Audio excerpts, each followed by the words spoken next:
What's up, you guys? Alright, so time for crypto update. So as you can see here, we have Ethereum breaking this box. I said it would continue, especially as time went on. So I try to remember this shit. So we were watching it, I believe, somewhere here. Yeah, so because I said I'll come back. I remember I did a video around 12:11. Then I said I'll make a video around 3, because around 3 you should start seeing it go up as we're getting closer to the end of the day. So, 15, 3 o'clock, 4 o'clock, 5 o'clock.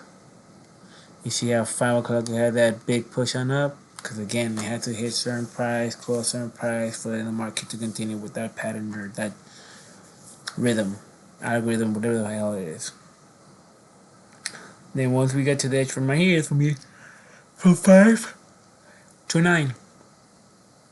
5 to 9, pay attention because we most likely will break this and we should be somewhere in the region. 5, 6, I also said pay attention to 6:45 to 7:30. So 5, 6, 7, and another box. Again, when to buy, when to sell, for the case it went up and down. 45 minutes.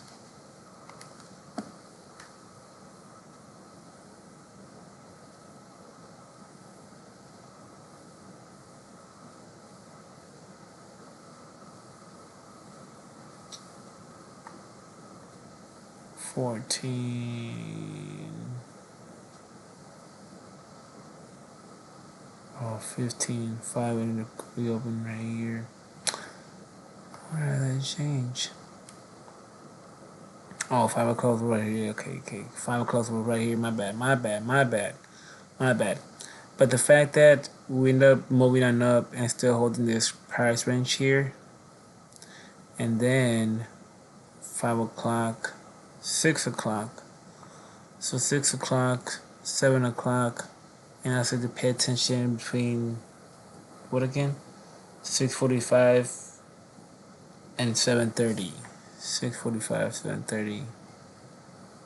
So we have 5, 6, 6:45, 7:30, 7, 7:30. So no, it doesn't work the same as the Nasdaq. Bitcoin has its own thing.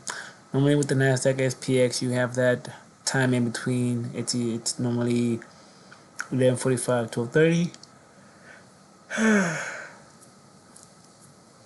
And then prior to that, it's normally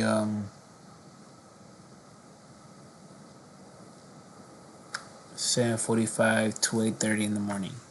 So anyways, here you're gonna capture it on the way up. How to stay in the box and complete the pattern of it. The pattern was in the 100 candle, so 6, 7, 8, 9.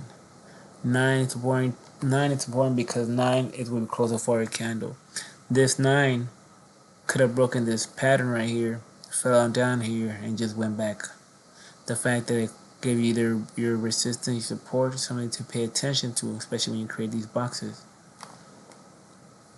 The fact that it held this price right here and it was still, think about it, you're now completing the next hour, which is then gonna create those 3 sticks to create the box. So the fact that it was going back up, you would then go for a buy, catch into the next area right here. Because I said right here by 9 o'clock, from 9 to 9 to 11. What is it? 9 to 1 o'clock. So 9 to 9 o'clock would have been this area right here. Yeah, I remember now.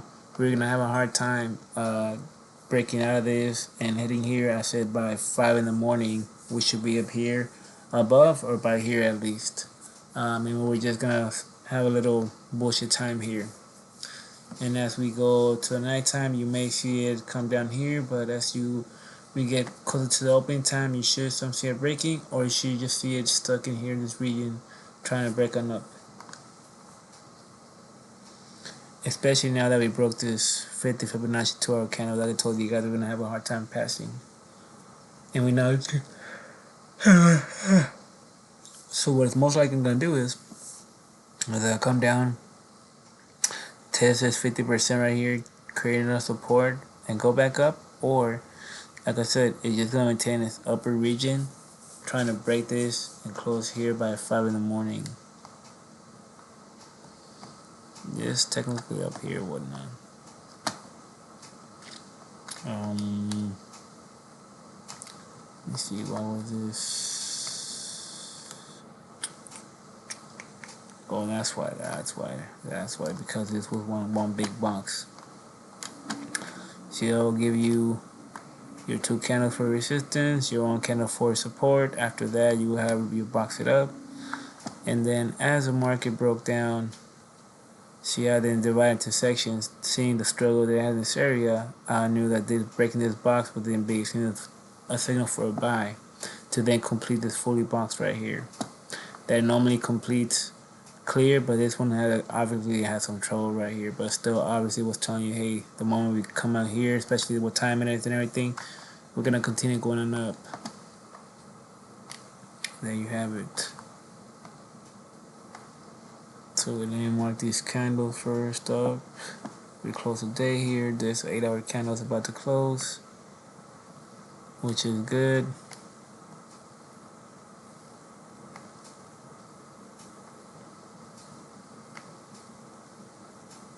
Alright. So yeah, so it's 11:30.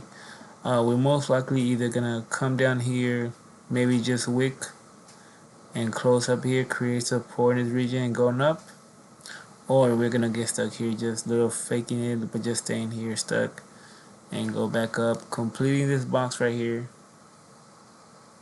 and then secondly later on, especially towards the end of the, especially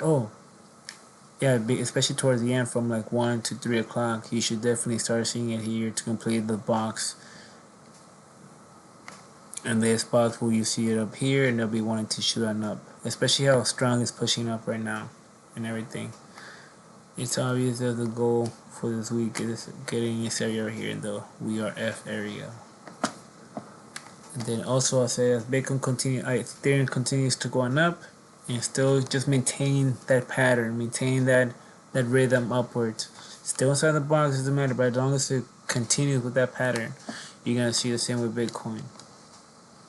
Like I said, it was gonna be a hard time. See how it goes? See how I already went through it. So it's gonna have a hard time passing this. For one, being a monthly area, a monthly box. So just see it as this visual shield right here that has a hard shield around it. You also got the 50 Fibonacci 2-hour candles also trying to break. That Ethereum just broke, but Bitcoin's trying to break its own. Hey, something I just noticed right now. Am I tripping? Come on. Ethereum and Bitcoin have the same Fibonacci's in the same areas, or at least the 2-hour candle and the 1-hour candle. You can see right here. It's right here. And the 2-hour candle, it's right here. You go to Bitcoin, same pattern, the V, the U, whatever you want to call it. And besides that, also the Fibonacci's. Just that one passed it and the other one has it. And then when you see this one go up, is because you're really gonna see Ethereum start breaking out of the box that it's trapped on right now.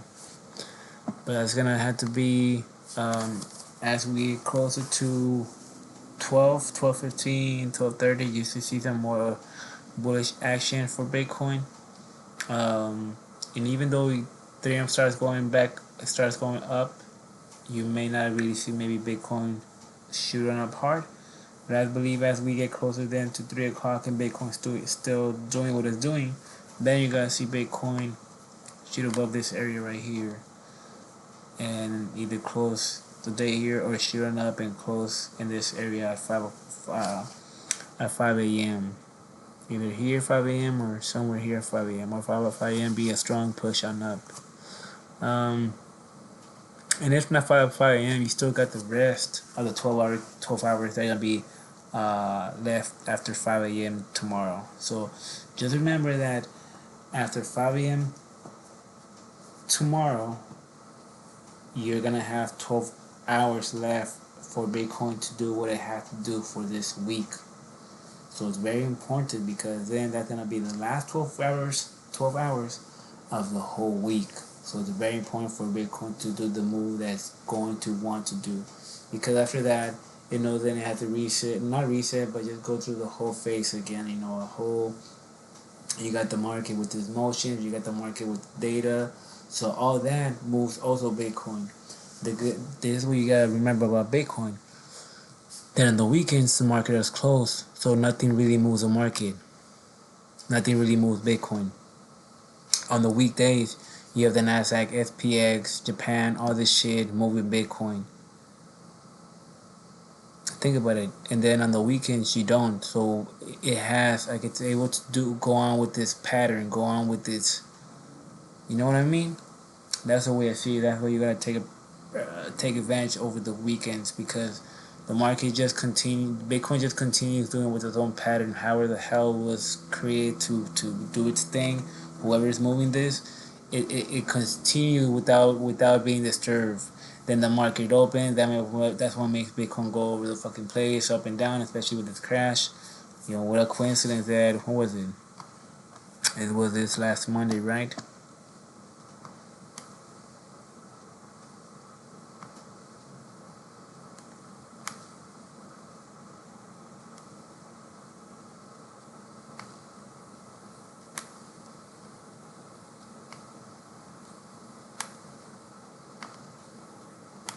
It was Sunday.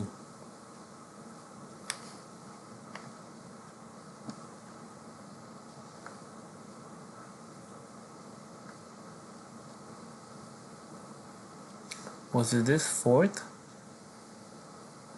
Or is it 28th? Let me check on Nasdaq SPX. My bad, you guys. Bam, right here.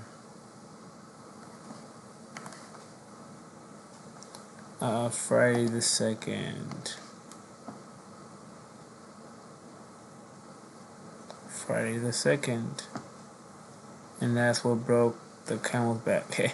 I don't know how that side goes or what that means, but no, that's what fucked it up. You see how pushing up, support, support, support, support, support, and the crash. Start right here. Notice how though the crash took it to that key area, and that was Friday, and then how Saturday continued with the Sunday. Saturday was warning us. Bitcoin was warning us on Saturday, and then here comes Sunday, and I wonder what time it did it though. Sunday, and even there was even a box telling you. See how even the box was telling you, hey, we're about to drop. So you got Saturday. By Saturday, Bitcoin was already telling you. The fact that it broke this trend line, the fact that it broke this box.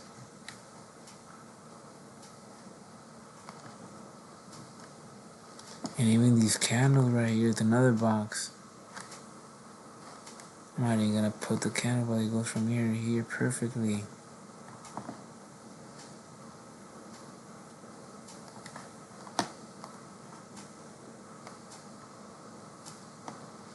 Yeah, look at that shit. Market with Bitcoin was screaming, hey, we're about to dump.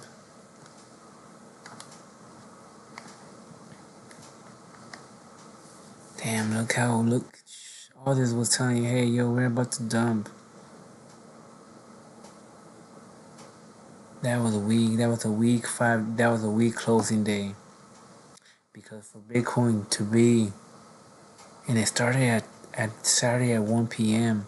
So the fact that Saturday at 1 p.m. Bitcoin was always telling you, hey, there's something wrong with me. Start dumping. Especially breaking all the important area. The fact breaking this and staying here. 5 p.m. being a key area, and the fact that 5 o'clock it just had that little that would have scared me, especially going down. All it was selling to me because remember we're still in the 12-hour candle box. So the fact that we continued that 12-hour box and broke it right here, you were gone to your 50-minute candle to see if you were able to cash that.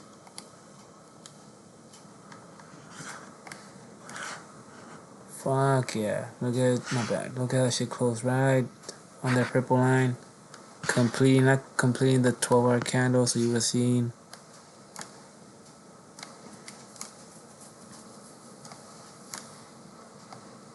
So you see the difference between this.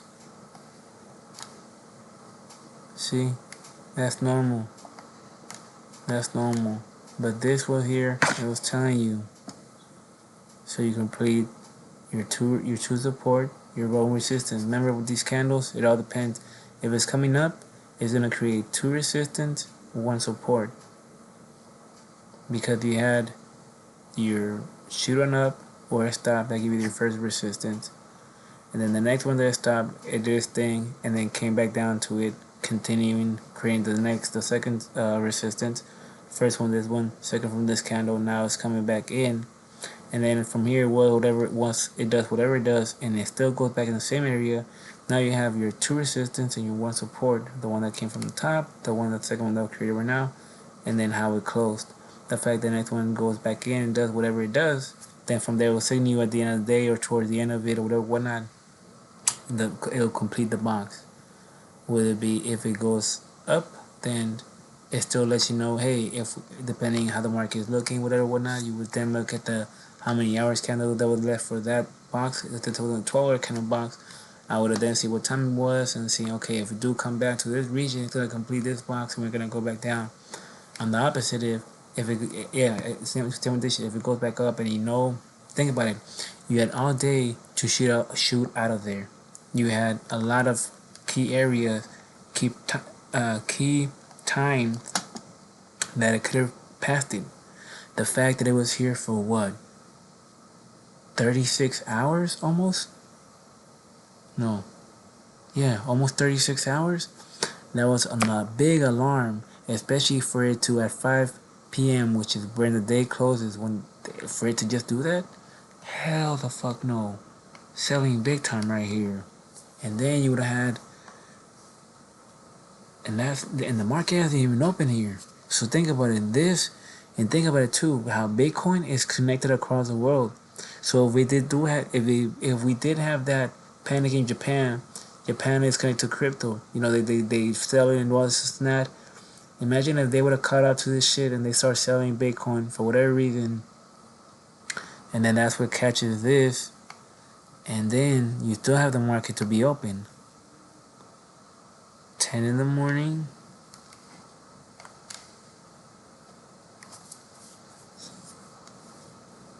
So right here, 12, 1, 2, wait, 12, 1, 2, 3.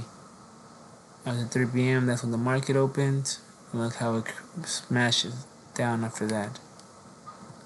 Look how much it drops after that. You think it just dropped for the fuck of it? Or you think it dropped because of NASDAQ and SPX? And then with the same patterns, remember how the NASDAQ dropped, ended up recovering Monday, Tuesday. Remember Tuesday we had a drop? And here's that drop. And then Wednesday we ended up fucking creating support right here. Why? Because remember we had the data. The data saved us. And what a coincidence, huh?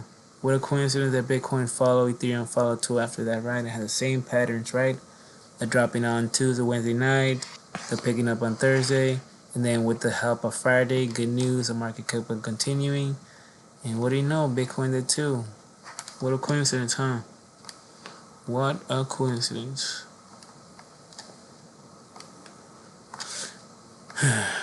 Alright, you guys, but yeah, we're still bullish, like I said. We're most likely gonna continue breaking this, and most likely after market open, we're gonna top here and go back down and consolidate and do some other shit.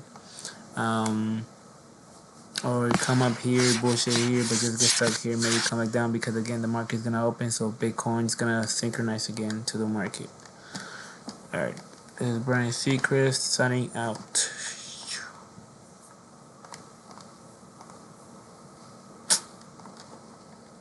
God damn it. I would fuck this up.